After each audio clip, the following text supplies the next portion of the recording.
এবার আসুন আল্লাহ রাব্বুল আলামিন পবিত্র কালামুল্লাহ শরীফের মধ্যে কি বলেন? ওয়াল কলম, আল্লাহ রাব্বুল আলামিন বলে কলমের কসম। কলম সামান্য একটা জিনিস না। তো এখানে মণিমুক্তার কসম দিলে নিজেকে মানাইতে পারতাম, এখানে পাহাড়ের কসম দিলে মানাইতে পারতাম, সূর্যের কসম দিলে মানাইতে পারতাম, চন্দ্রের কসম দিলে মানাইতে পারতাম, কিন্তু সামান্য একটা বস্তু কলম, যেটা দ্বারা আমরা লিখিবদ্ধ করি, এটার কসম কেন খাইলেন? আল্লাহ রাব্বুল আলামিন বলেন, যদিও এটা ছোট একটা বস্তু, সামান্য একটা বস্তু, এটার দাম কত তোমরা জানো? মুজাহিদ রহমতুল্লাহি আলাইহি বলেন, এই কলম এমন একটা কলম, এই কলম দ্বারা আল্লাহ রাব্বুল আলামিন জিকির লিখিবদ্ধ করেছেন। কি লিখিবদ্ধ করেছেন? জিকির মানে 30 পারা কোরআন। 30 পারা কোরআনের দাম বেশি নাকি মণিমুক্তার দাম বেশি? কার দাম বেশি? মণিমুক্তার না 30 পারা কোরআনের? এজন্য মুজাহিদ রহমতুল্লাহি আলাইহি বলেন, এই কলমের এত দাম, এই কলমের শপথ করার একমাত্র কারণ আল্লাহ রাব্বুল আলামিন এই কলম দ্বারাই 30 পারা কোরআনকে লিপিবদ্ধ করেছেন। এই কলমের এত দাম হওয়ার 2 নম্বর কারণ রাসূলুল্লাহ সাল্লাল্লাহু আলাইহি ওয়াসাল্লাম হাদিসের মধ্যে বলেন, আল্লাহ রাব্বুল আলামিন পৃথিবী সৃষ্টি করার পর সর্বপ্রথম কলমকে সৃষ্টি করেছেন। কলমকে সৃষ্টি করার পর এবার কলমকে আদেশ করলেন, হে কলম তুমি লিপিবদ্ধ করো। কলম আল্লাহকে বলে, ও মালিক কি লিপিবদ্ধ করব? আল্লাহ বলে, এই জমিনের মধ্যে যা কিছু ঘটেছে এবং সামনে যা কিছু ঘটবে সব কিছু তুমি পূর্ণাঙ্গভাবে লিপিবদ্ধ করো। আল্লাহ রাব্বুল আলামিনের হুকুম অনুযায়ী কলম আগের এবং পরের নবীদের ঘটনা, কোরআনুল কারীমের মধ্যে যত ঘটনা আছে, হাদিসে কারিমার মধ্যে যত ঘটনা আছে, সব ঘটনা এই কলম লিপিবদ্ধ করে রব্বুল আলামিনের সামনে উপস্থিত করেছেন। এত দামি, এজন্যই রব্বুল আলামিন কলমের শপথ করে বলেন, ওয়াল কলামি ওয়া মা ইয়াসতুরুন। এ দুনিয়ার মানুষ, কলমের শপথ, ওয়া মা ইয়াসতুরুন, এবং এই কলম দ্বারা যা লিপিবদ্ধ করা হয়েছে তার শপথ। এই কলম দ্বারাই বুখারী শরীফ লেখা হয়েছে, এই কলম দ্বারাই মুসলিম শরীফ লেখা হয়েছে, এই কলম দ্বারাই তিরমিজি শরীফ লেখা হয়েছে। এই কলম দ্বারা, এই কলমের এত দাম, আপনার লক্ষ লক্ষ টাকা একটা কলমের সাইনের মাধ্যমে আপনার লক্ষ লক্ষ টাকার আপনি মালিক হয়ে যাবেন। ঠিক কিনা? জোরে বলুন। আল্লাহ রাব্বুল আলামিন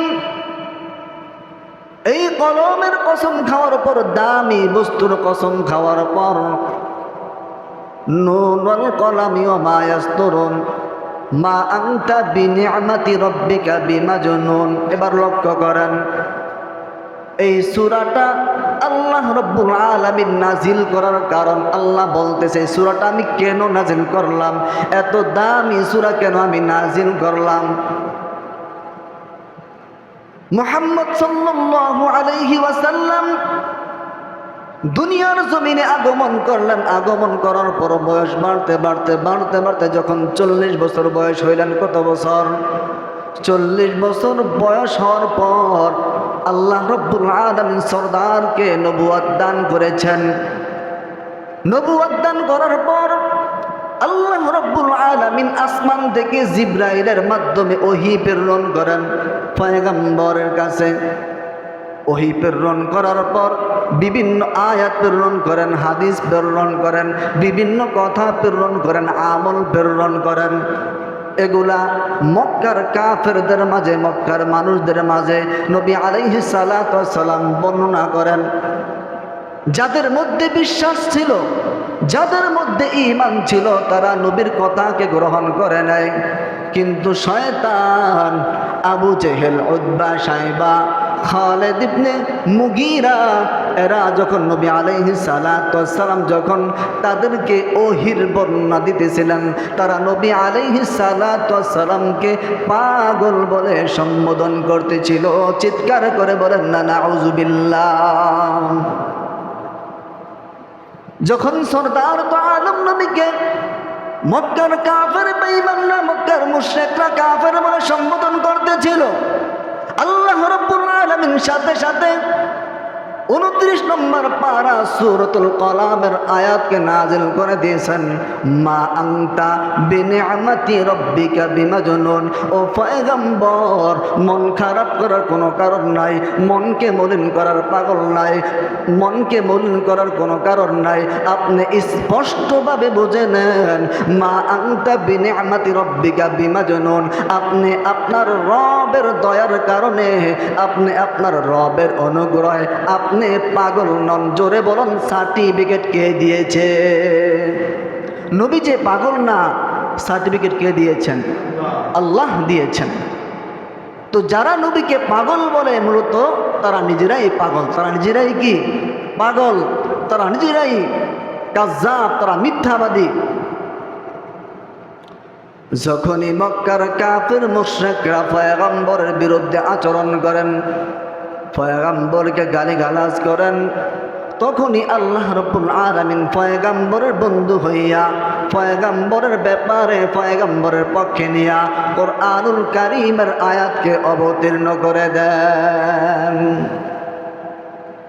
আল্লাহ রাব্বুল আলামিন কুরআনুল কারীমের আয়াত নাযিল করার পর এবার কাফিরের মাঝে এটা স্পষ্ট হয়ে গেছে।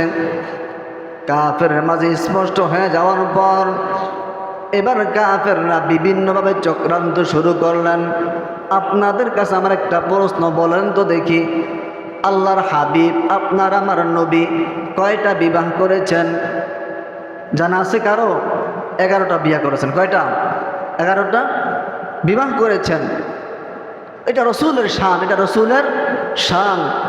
রসুল যে 11টা বিবাহ করেছেন, এই 11টা বিবাহের মধ্যে রসুলের মত ছিল না, রসুলের মত ছিল না। স্বয়ং আল্লাহ রাব্বুল আলামিনের পক্ষ থেকে হুকুম আসছে, আদেশ আসছে। আল্লাহ রাব্বুল আলামিনের হুকুমে রাসূলুল্লাহ সাল্লাল্লাহু আলাইহি ওয়াসাল্লাম 11টি বিবাহ করেছে। অতএব রাসূলের এই বিবাহের ব্যাপারে যারা কটূক্তি করবে, যারা মন্তব্য করবে, তারা কাযযাব ছাড়া কিছু হতে পারে না। ঠিক কিনা? জোরে বলুন। কোনো ভালো মানুষ যাদের জন্মে ঠিক আছে, যারা মানুষ বলে ভালো, এরা কখনো রাসূলুল্লাহ সাল্লাল্লাহু আলাইহি ওয়াসাল্লামের চরিত্র সম্পর্কে, চরিত্রের ওপর আঘাত করে কথা বলতে পারে না। যখনই এরকম কথা বলতেছিল, আল্লাহ রাব্বুল আলামিন সাথে সাথে আয়াত নাজিল করে দিয়েছেন, ইন্নাকা লাআলা খুলুকিন আযীম।